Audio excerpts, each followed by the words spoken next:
Good morning. And it's great to be here, great to be with VCCircle and my wonderful co-panelists over here. I'm just going to set a little bit of sort of process timeline since we are going to lose Saurabh at about 10:30. We'll start with asking each one of our panelists to give a little bit of a view with the backdrop that I will articulate. And then I'll put out a couple of questions, and then we'll open up to you for questions. So the last 2 years have been an interesting time in India with a lot of structural reform and a lot of dialogue and conversation around growth. So whether it is GST, it is demonetization, it's a huge push to digitization of transactions, transparency, financial inclusion, and so on and so forth. In that context, and as we come into an election year, this year, next year, and we were debating whether it's this year or next year, what, in your view, is the current real growth scenario? Has the growth cycle been triggered? If not, what will it take to trigger it? What is your view? Saurabh, why don't we start with you? Thanks to VCCircle for inviting me. I think, Anjali, it's worth distinguishing between the cyclical and the structural. I think on the cyclical side, after a good 5-6 years of lull, it would appear that we are seeing a cyclical recovery in our country.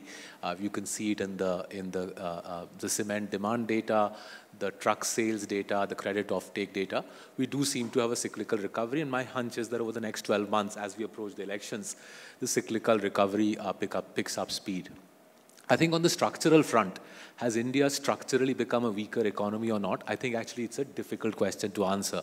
I'm not one of those who sort of believes that just because we've done the Bankruptcy Act and GST, there is some God-given economic function which pushes up our growth. Certainly on the exports front, there's plenty of data to suggest that the economy has become, that the Indian economy has become less competitive, actually decisively less competitive on the export front over the last 10 years or so. There's a whole bunch of reasons for that, but I think it's easier to answer the question cyclically. We are in the midst of a cyclical growth pickup. I'm not sure on the structural front whether the Indian economy is structurally stronger today than it was a decade ago. There are certainly pretty potent indicators that as an export engine, we are falling behind quite meaningfully countries like Vietnam, countries like Bangladesh. Thank you, Saurabh. Sujan, turning to you. Have we really slowed down in our structural growth cycle? I agree with Saurabh on the first part. Cyclically, we are on the upcycle. So for the next 12 months, I'll be very surprised if we clock growth less than 7.5%. On the second part, I'm not so ambivalent as Saurabh. My sense is that beyond the next 12 months, for the next 3 to 5 years, it will be extremely difficult for India to reach a growth rate, real growth rate of 7%, let alone going ahead of that. Let me just try to explain what I'm telling and why I'm telling that. First and foremost, if you look at in the last 20 years, whenever India has grown more than 7.5%, the average growth in real investment has been in excess of 12%. Since 2012, the average growth of investment in India has been 3.8%. Now, given that the investment growth has been very slow, you would have expected the capacity utilization in Indian economy should have improved. It hasn't happened. Actually, the capacity utilization has come down from 80% to 70%. So consequently, my sense is that the investment recovery, not only it hasn't happened in the last 5 years, it's going to take at least next 3 to 5 years for the investment, given the kind of excess capacity which we have in the system. It will take that much time. And consequently, my sense is that since any time when India has grown by 7.5%, more than 50% of the contribution has come from investment.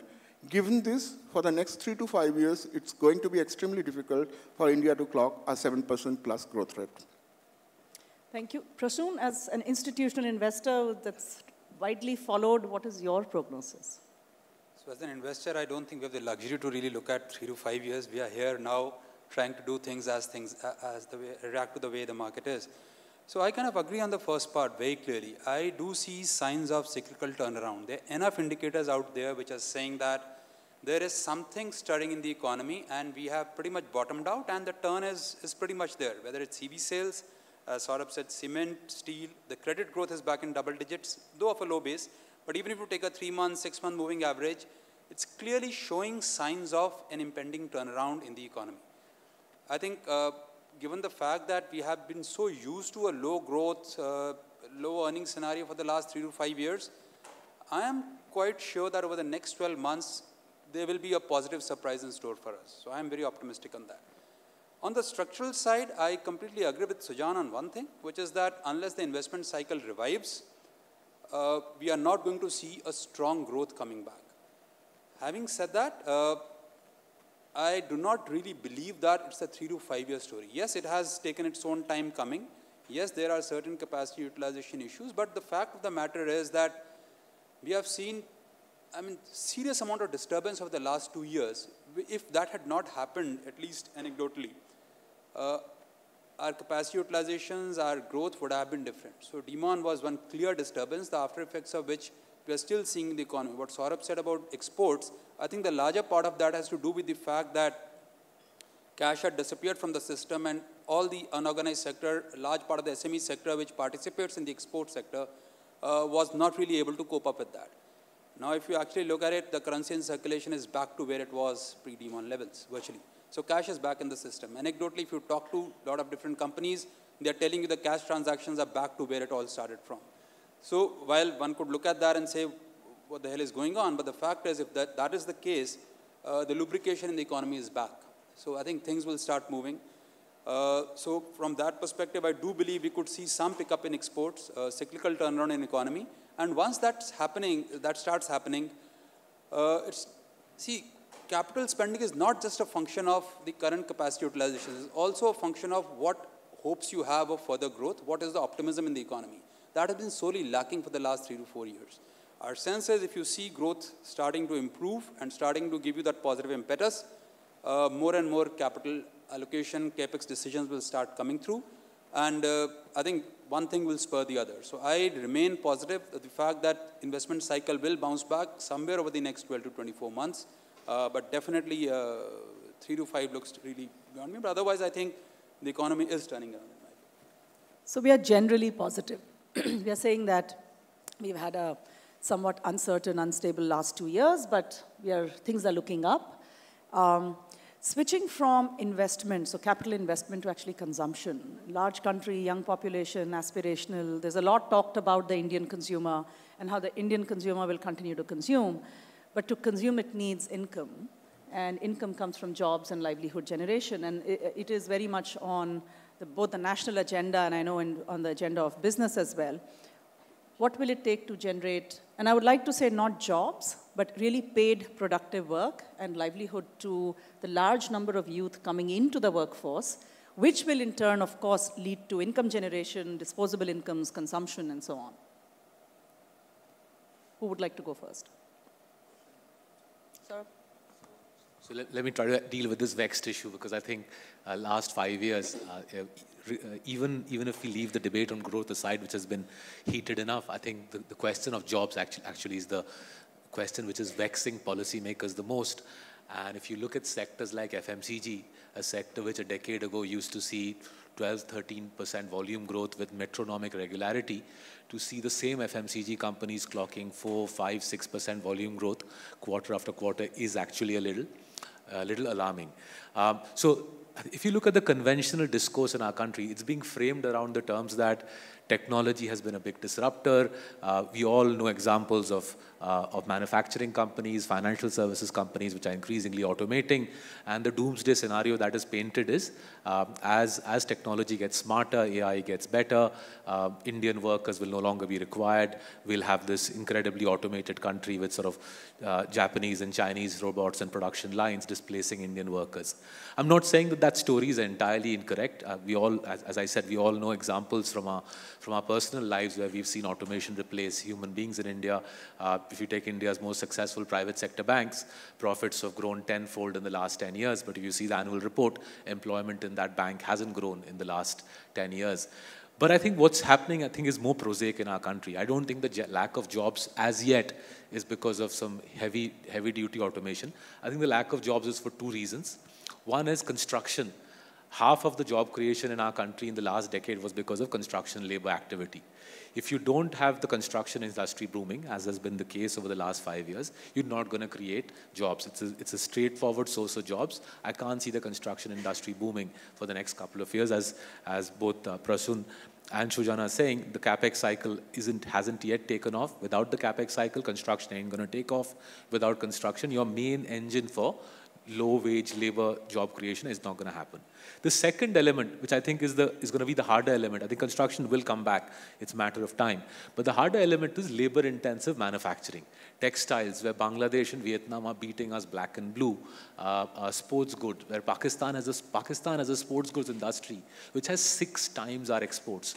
Bangladesh's textile sector has 2x India's exports, right? In straightforward labor-intensive industries, we have created an uncompetitive economy. Our cost of capital is too high, our cost of land is too high, our minimum wages are too high. I think if we can't address that piece, then beyond construction labor, we can forget about creating jobs. You can't compete in a global economy if your minimum wages in this state are 3x that of Bangladesh. No textile company with half a brain is going to operate in an environment with such high cost of capital, such high labor cost, and such high cost of overheads and logistics. I think that piece is the more worrisome piece. I don't think technology and AI has as yet been as much of a disruption as many people are leading us to believe. I think it's a more prosaic challenge of lack of competitiveness in the economy. So I'll pick up on that for a minute, which is, see, automation and AI is now a given. It is not reversible, nor should it be reversed, really, right, for the evolution of mankind, so to speak. So with that as a backdrop, so the traditional sectors that led to job creation, assuming a lot of that will now get automated, what about the innovation sector? Where will the new jobs, where will the new sources of livelihood come from? And Saurabh mentioned our traditional multinational or even Indian FMCG companies have seen slower growth, but there is this whole spectrum of entrepreneurship bubbling up and local brands getting created. So if I put both of those together and say job creation happening, if you take away the structural piece, I think we are back to saying that we need to have structural reforms to actually create more competitiveness for India as a place for companies to set up business. What will lead to more job creation if we put that aside for a minute and say in the entrepreneurial ecosystem, in the innovation ecosystem, are you seeing signs of hope there? Suja. Yeah, I mean, let's put it this way. Today, while it's always very difficult to start a business in India, but is it relatively easier today vis-a-vis, say, 5-10 years back? My sense is the answer is yes. One, you require, in the way the businesses are structured today, you require a startup capital which is far lesser. Ability to get that capital both from the venture capital industry as well as from the other sources has only improved.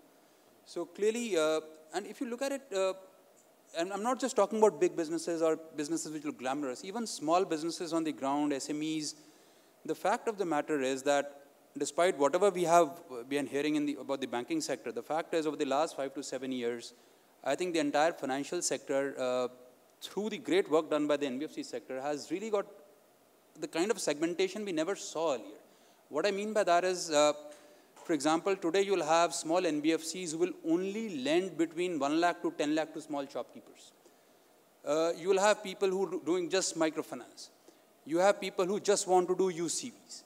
So the fact of the matter is people have chosen their niches, gained certain amount of expertise in that, and these are very difficult areas to operate in. And you have seen so many new companies, new NBFCs, startups, some using technologies, some using the traditional method, some using a combination of the two. People with a lot of experience in the financial sector taking that plunge and starting these companies or starting to work with these companies. I think a lot has happened. All this has opened up. So ease of getting credit today is far higher. Saurabh mentioned about the fact that the FMCG growth rates have fallen. But at the same time, the discretionary consumption hasn't really fallen that much. Why? The fact of that is that today, whatever can be funded, whatever can be financed, the consumption growth of that is still increasing. Because in most cities today, the ease of getting credit is far easier. I mean, people are chasing you to give you credit. So I think that is a big change which has happened over the last 5 to 7 years, which in my view is a very big positive catalyst for someone looking to start a business or someone looking to get capital support to kind of just grow his business. So is there more access to capital? Has capital access been democratized? Yeah. Let me start from the beginning of this. If you look at the challenge for creating livelihood opportunity, that's not typical of India. In fact, if you look at the Brexit, if you look at the anti-immigration movements in Europe, if you look at even the election of Donald Trump, all these things are somewhat linked to access to more livelihood opportunities. Even in India, if you look at, there are lots of movements, whether it's by the Patedars, whether it's by the Marathas, whether it's by the Jats, caste-based job reservation. Basically, the wage employment growth in India is not happening at the pace at which we expected it to happen. Let's look at the big picture. Our workforce, that is people between age 15 to 64, we have about 55 crore people, and out of that, 48% are still in agriculture proper. And they are there not because they want to be there, they don't have alternative opportunities. So, so the one sector which is creating a huge number of jobs is trade, particularly retail trade. And this is relatively unskilled people who are moving. And even the entrepreneurial opportunities, whether it's online, offline, whether it's the main street, whether it's distribution business, this is one area where lots of livelihood opportunities are being created. Lots of funding is actually going to that area. Another area where I think a lot of opportunities are getting created, employment opportunities, and some amount of funding is moving towards those, is ancillary to agriculture. Whether it's animal husbandry or whether it's agro-processing.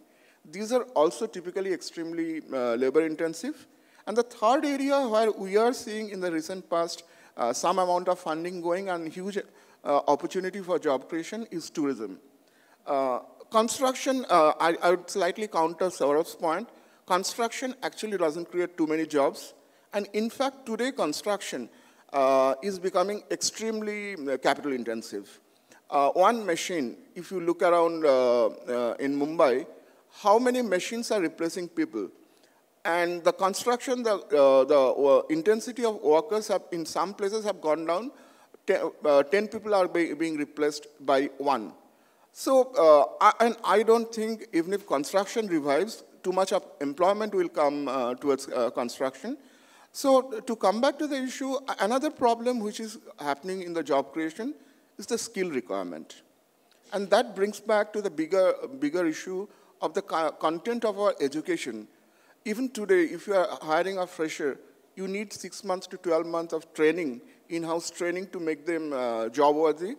There are lots of quotes that only 20% of the Indian engineers are employable.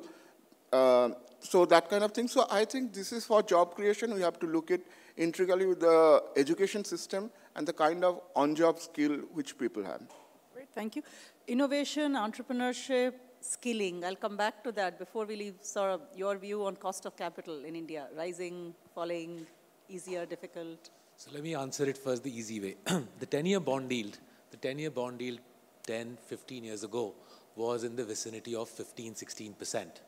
The 10-year bond yield today is 7.5%, and that too is causing a lot of angst. So decisively over the last 10 to 15 years, our cost of capital has clearly fallen. If you take the risk-free rate of return, it's fallen by almost, it's almost halved. Where I think the greater challenge is on the cost of equity. I think cost of equity for smaller companies, and let's focus on smaller companies here, both in the context of VCCircle and in the context of the broader economic drivers of the country. I'm not sure cost of capital for smaller companies has fallen decisively. Yes, we've seen the beginnings of an angel community, the beginnings of a venture capital ecosystem, but the rate of creation of small businesses on any organized data set is simply not large enough to suggest that a meaningful drop in cost of capital has happened for smaller businesses. Yes, we are seeing more startups, but if we were seeing significantly more number of SMEs getting created, it would have shown up in some greater form of both capital expenditure and job creation.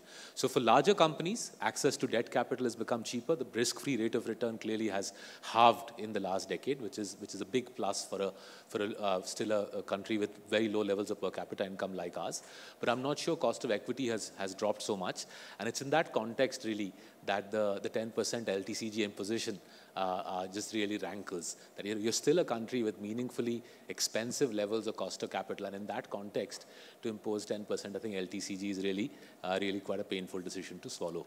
Thank you for having me, and apologies for leaving early. Thanks, Anjali. Thank you, sir.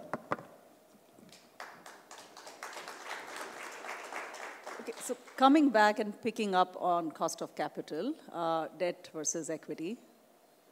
Suja, for you, and then I'll go to Prasoon again as the institutional investor deploying large amounts of capital in a somewhat sort of frothy stock market. So we'll come back to that. If you look at cost of capital, if you look at it in real terms, that is adjusted for inflation, my sense is that cost of capital, both debt and equity, have not gone down. In fact, in case of equity, I think the cost of capital has slightly gone up in the last 4-5 years. So basically, if you look at from a cost of capital angle, this hasn't gone down, but our sense is that this is going to go down significantly. Why? Because if you look at typically as the savings pattern of the Indians, the predominant part of the savings actually goes into physical assets. Physical assets mostly in the form of lands and buildings. And very minuscule part actually goes into financial savings, especially equity. Now that situation is changing drastically. In fact, if you look at the corporate funding pattern, the corporate funding pattern has changed very significantly for all class of companies. In 10 years back, 75% of the external funding, by external funding I mean apart from own resources, 75% of the corporate funding was coming from banks. Today, the share of the banks have gone down drastically. It's below 20%. Today, the debt market, particularly the private placement of debt, has become the single largest source of funding. And I think the relatively lower cost of funding in terms of debt as opposed to equity, the point which Saurabh was making, that is making a major reason. That's a major reason for this kind of capital structure. Now, futuristically, my sense is that the share of financial savings in the overall savings for India is going to go up. And as the basic logic of economics suggests, more supply generally pulls down the price, and price in that case, the return. So my sense is that the cost of fund in India in the next 5 years will see significant reduction. Thank you. Prasoon, your view?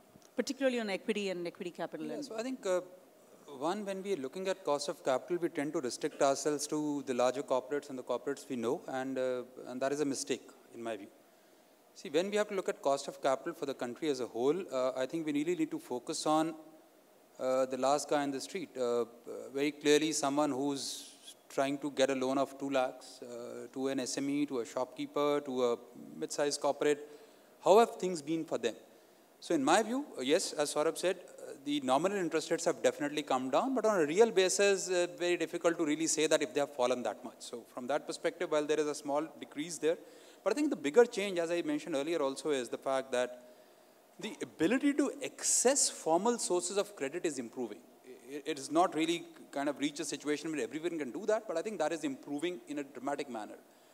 Let's look at a simple fact. Today, what has been the situation of the last 2 years? Most large corporates have started accessing the bond markets for raising money. As Sujan said, the incremental amount of capital being raised is coming more through the markets than the banks on the lending side. That's a big change. So what is that doing to the banks? if you're not going to be able to lend to large corporates in the same manner, and you still want to grow, what is the next logical step? One, obviously, you'll grow retail lending, which is growing. So clearly, the cost of capital for the retail borrower has clearly come off. Number two, you have started focusing much more on SMEs. The rate at which money was being lent to SMEs, say 10 years back, to what it is being lent at today, and the number of SMEs getting funded today, there's a multiple impact. The number of SMEs today are far higher. So in my view, effectively what I'm trying to say here is that, number one, there is easier to get the capital. The banks have lowered the rate of capital for someone who was earlier borrowing from the informal sector, but now banks are willing to fund them. Take the microfinance industry, for example. The rates have already come up between 400 to 700 basis points over the last 2 to 3 years. So, in my view, across the chain, there's clearly a fall in cost of capital. And I also sense, I don't disagree with Saurabh on that point, that the cost of equity hasn't come down. My sense is it also has come down. If you look at the equity risk premiums in the Indian market, they have averaged between 5 to 6%. So, if the cost of debt has come down, then the cost of equity also has to come down in the same vein. And I also kind of agree with Sujan that this cost of capital will only improve from here. If you look at the 2017 RBI data, there is a shift of savings clearly from physical assets to financial assets. This entire flow of money to the mutual funds and insurance companies and also the pension funds over the last 2 to 3 years, in my view, is not a flash in the pan. Yes, there is a certain cyclical element to that which has driven these flows to a level which no one anticipated. But I do sense there's a certain structural element to these flows. And as these flows keep coming, you have a large domestic pool of capital available to fund the equity market. And as that happens, the cost will further come down. So I remain very optimistic on cost of capital coming down as larger pools are available, the accessibility is easier, the entire India stack has allowed people to access credit in a far easier fashion. There are a lot of new people willing to get into this game. In fact, the financial services industry has been the largest employment generator over the last few years. So I remain very optimistic on that perspective that cost of capital in India, one, the ease will improve and that the cost will come down. I quite agree, and actually it's important to acknowledge that while it's the traditional banks and the large institutions may not be increasing their employment, but employment generation is happening in the fintech space, in the small SME lending, NBFC, the growth of NBFCs. I think it's creating a lot of employment, which is not quite captured when we look at large financial institutions. Prasoon, a follow-up question to you. As an insurance company, you look for long-term asset liability matching, which is so important for you. Do you see enough opportunities today in India? And in the AIF space, in the alternative investment asset class, we are actually quite hopeful that, as has happened in other developed markets, the rise of the AIF space in India will be somewhat synergistic with the rise of long-term savings as well. So what are you seeing there? So let's look at the insurance companies. I think there are opportunities. The fact of the matter is that the fiscal deficit in this country has ensured that there's a good long-term supply of government bonds in this country. So we are not constrained. And the fact is today you're able to get a 40-year government security, which allows pretty much every kind of liability to be matched. There are enough large corporates where you can take a 10 to 15-year kind of credit call. So at the size we are today, I don't see that as a constraint for us. So, and over a period of time, my sense is that as the corporate sector grows bigger, the credit opportunities improve, more and more longer-term issuance in domestic currency will start and grow. I think that is going to be positive. So I don't see that as a big challenge. Coming to AIFs, I would agree that AIFs are relatively new in India in that sense, are something which will attract long-term capital. But there are, as an insurance company, which would want to kind of avail of AIFs as an investment vehicle, I think most insurers have dipped their toes in water on this count. So we have made some small investments here and there. But there are a number of impediments we see to the growth of this sector. And those are, my sense is, those are always the early issues which you have in terms of what I'm looking from this asset class vis-a-vis what is being offered, number one. What are the frictions, what are the cost structures, what is the likely return, the lack of data availability in India, the lack of number of long-term institutions which run these AIFs vis-a-vis some individuals running these AIFs, because if I'm, as an institution, I'm going to participate in AIFs, I would want to believe that these individuals, or at least this institution, remains and manages this over the next 10 to 15 years. So taking that call on certain individuals, getting corroboration of the track record from the past, I think there are a lot of those issues, but I do sense that this is going to be a good asset class. The rules are easier. You're seeing a plethora of issuances, newer people, newer asset classes, newer innovative ideas, all very welcome. It allows us to access that parts of the market which we do not have expertise to access directly, or the regulations may not allow us to go to those areas. So from our perspective, we remain optimistic that AIFs is something which we will continue to look at in a meaningful manner and see how we can grow our allocation to these structures over a period of time, provided some of these impediments which I referred to briefly are resolved. So early days, things are evolving, and I know it's a relatively new construct in India and so on, but as we have seen in the West, you know, some of the overseas, the American and the US pension funds are large investors in India, and I know the Indian capital management side of things, we remain hopeful that soon, not too much later, we will actually see the participation of our own pension pools in India. So whether it is the insurance companies, the pension companies, and long-term savings actually getting coupled with this sector as well. Sujan, your thoughts on the rise of AIFs? Is that something you see as being useful? How is it helping with all of the things we discussed, whether it's growth, it's livelihood generation? No, obviously, this is one piece which has largely been missing from the Indian financial market. But having the point which Prasoon was making, the institutional ownership in this space is as of now is pretty limited. At least I'm talking about large institutions. Say at Anand Rathi, we run a pretty big high HNI wealth management, and what I see is that there is the bigger the HNI, the bigger is the appetite for this kind of assets. So I think and this has happened globally in the same format. It's more from the high net worth individual to subsequently it penetrates into the institutional space. I think that's the likely course of action which is going to happen, and that's what it's happening in India even now. I'm going to thank my fellow panelists. I think we've had a generally positive trend. If I think about whether it's the democratization of capital access, continued growth story, yes, structural reform, but balanced also by a lot of growth in entrepreneurship, innovation that will lead to livelihood. We didn't talk as much about skilling, which I know is very much on the national agenda. AIF's relatively new, but evolving, and I think a generally sort of positive view on that as well. Political risk, always a reality, but will not have a tremendous impact on our growth and the India story, so to speak. So on that note, thank you very much.